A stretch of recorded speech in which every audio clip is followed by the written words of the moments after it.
कम करता है। जैसे एनाजेसिक है, ये दर्द को कम करता है।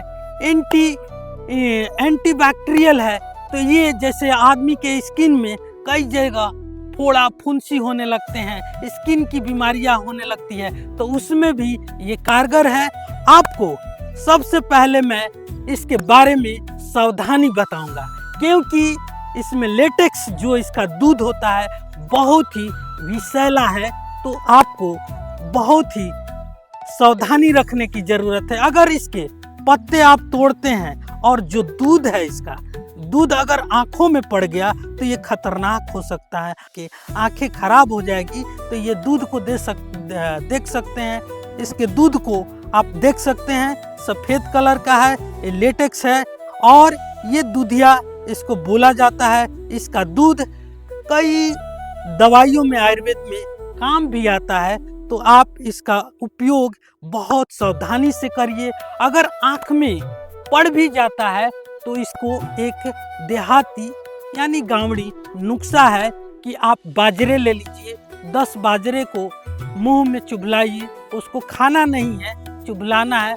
और उसको जब लार बन जाए तो थूक देना है और उसको कपड़े से छान करके आँखों में लगाने से आपके जो आँख में अगर बाय दवा गलती से दूध चला जाए तो वो आपको ठीक कर देगा। जैसे तोड़ रहे हैं और तोड़ते समय मैं आंखों के ऊपर मल दूं तो ये आपके नुकसानदायक हो सकता है। तो इसके सावधानी भी रखना है, क्योंकि ये विषैला है, ये विषैला है, इसको आप देख सकते हैं विषैला है। अगर मैं इसके उपयोग की बात करें तो इसको कौन कौन सी बीमारियों में आप उपयोग कर सकते हैं, तो सबसे पहले माइग्रेन में। आजकल बहुत सारे ऐसे माताओं बहनों को माइग्रेन है, जिनके अर्धशीश भी कहा जाता है, जिनके आधा सिर में दर्द होता है, तो वो भी इसका उपयोग कर सकते हैं। वो कैसे उपयोग कर सकते हैं? एक आप बतासे ले लीजिए या गुड़ ले लीजिए, थोड़ा सा छोटा बतासा लीजिए, ज़्यादा बड़ा नहीं।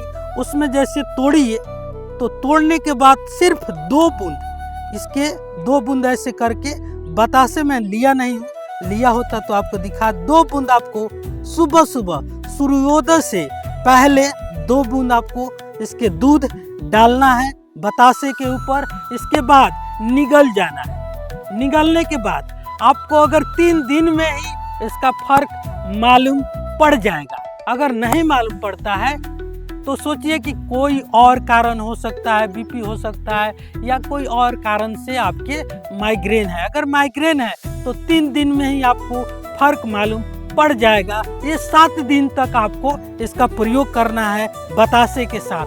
हाँ, एक और बात कि आप अगर इसके दूध ले लिए तो आधे घंटे बाद आप मीठा कुछ जरूर खाइए, या हलवा बना के खाइए, या लड्डू खा लीजिए, या जलेबी वगैरह थोड़ा सा जरूर मीठा का प्रयोग कीजिए। ठीक ऐसा ही बौसीर में भी इसका प्रयोग होता है। तो बौसीर में आप ठीक बतासे के साथ छोटे से बतासे लीजिए, 2 बूंद इसके दूध को डालिए और दूध को डाल करके आप सीधे उसको निगल जाना है।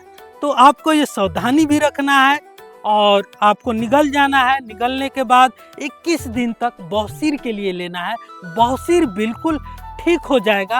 आप इसका प्रयोग कर सकते हैं, बहुत ही उपयोगी औषधि है। अगर जिनको मैंने बोला कि जिनको जोड़ों में दर्द है, कमर में दर्द है, घुटनों में दर्द है, सर्वाइकल है, तो वो क्या करेंगे, इसके पत्ते लेना है और पत्ते ले करके सरसों के तेल लगा के तवे पर सेकना है, मंद मंद, ज़्यादा नहीं, और सेक करके जहाँ दर्द है वो उस जगह पर अच्छे से पत्ते को लगा करके बांध देना है। बांध देने से वहाँ के सूजन भी कम हो जाएगा और दर्द भी कम हो जाएगा। धीरे धीरे अगर करते हैं, रेगुलर इसका आप लगाते हैं तो ठीक हो जाएगा। आप जरूर इसका इस्तेमाल कीजिए। पत्तों का इसमें छोटा छोटा है, कई सारे पत्ते बड़े होते हैं, तो बड़े पत्ते को अच्छे से तेल लगाइएगा और लगा करके सेक के जहाँ जहाँ दर्द है उसको बांधना है। आपको ज़्यादा देर तक नहीं बांधना है, 2-3 घंटे बांध के रखिए। ज़्यादा गर्म भी नहीं रहे कि पैर जल जाए, चमड़ी जल जाए, वहाँ जलन होने लगे, तो ऐसा नहीं कीजिएगा। और आप ध्यान रखिएगा कि आपका कहीं स्किन जल ना जाए। तो इसकी सावधानी जरूर रखना है, क्योंकि ये बहुत गर्म होता है, विषैला होता है, तो आपको ये ध्यान जरूर रखना है। अब बात करूं कि बहुत सारे लोगों को